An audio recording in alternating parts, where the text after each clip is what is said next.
High বন্ধুরা, কেমন আছো? আশা করি ভালো আছো। সবাই শীতে ঠান্ডায় কেমন কি আছো? সবার দিন ভালো যাক, সবার সব সময় ভালো যাক। কিন্তু একটা দুঃখের বিষয়, আমি এই এখনই আসলাম কাজ থেকে।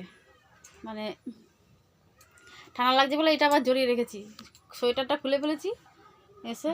মানে কাজ থেকে এখন জামা কাপড় ছাড়তে পারিনি, সোয়েটারটা খুলেছি আর এটা পরে আছে ওড়নাটা।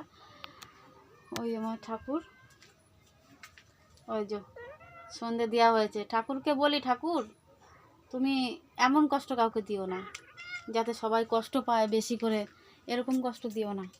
আমাদের ওখানে যে মাসিটা দেখাতাম, মাসিটা ওই যে আলু ভাজা কাটতো, চিপ কাটতো, সেই মাসিটার বিশালই কষ্ট। কষ্ট বলতে তার যে ছেলে ছিল, মানে তার হচ্ছে 3 ছেলে 3 মেয়ে, না 3 ছেলে, হ্যাঁ 4 ছেলে 2 মেয়ে, মানে 6টা ছেলে মেয়ে।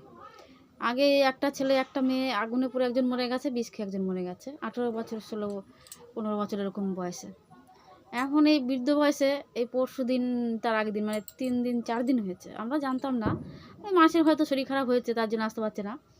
দিয়ে আমাদের ওখানে ওনার মেয়েরা খেতে এসেছিলো, তা বললো যে ছেলেটা মারা গেছে।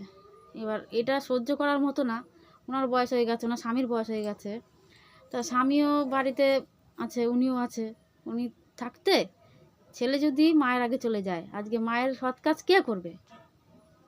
বিশালই কষ্টের বিষয়। মানে এটা আমরা তো এইভাবে আমি নর্মালি বলে দিচ্ছি, কিন্তু বুকটা আমার ফেটে যাচ্ছে কষ্টে। ওই মাসিকে তো এমনিতেই কষ্ট আছে জীবন, ওনার ছেলেরা দেখতো না, তবুও ছেলে মেয়ে না দেখলেও ছেলে মেয়ের যদি কিছু হয়, মায়ের তো ঠিক থাকতে পারে না। একটা চোখ উনি দেখতে পায় না, কাঁদতে কাঁদতে এক অবস্থা হয়ে গেছে, চোখে দেখতে পায় না ভালো একটা।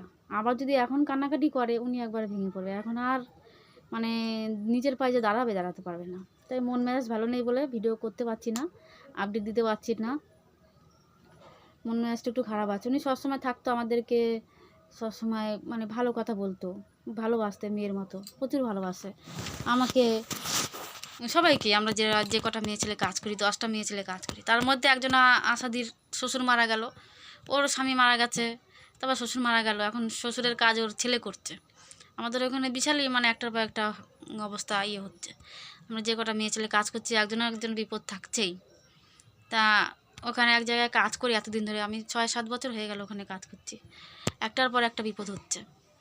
কী করব? কার কখন টাইম হবে, কার কখন সময় হবে, নিয়ে চলে যাবে ভগবান, সে তো ভগবানই জানে, কেউ তো জানে না। কারো হাত নেই যে বলবে যে অমুক সময় অমুকের বিপদ হবে, কেউ জানে না কার কখন বিপদ হবে, কে কখন মারা যাবে। সেটাই তো ভগবানকে বলি, ঠাকুর তুমি সবাইকে সুখ দাও, কষ্ট দিও না। যে কদিন যে বাঁচবে সে যেন ভালোভাবেই বাঁচতে পারে। আমি এই বাড়িতে এসেছি, এবার জামা কাপড় ছাড়বো। তা এটাই জানানোর ছিল। টাটা, বাই, আবার দেখা হবে পরবর্তী ভিডিওতে।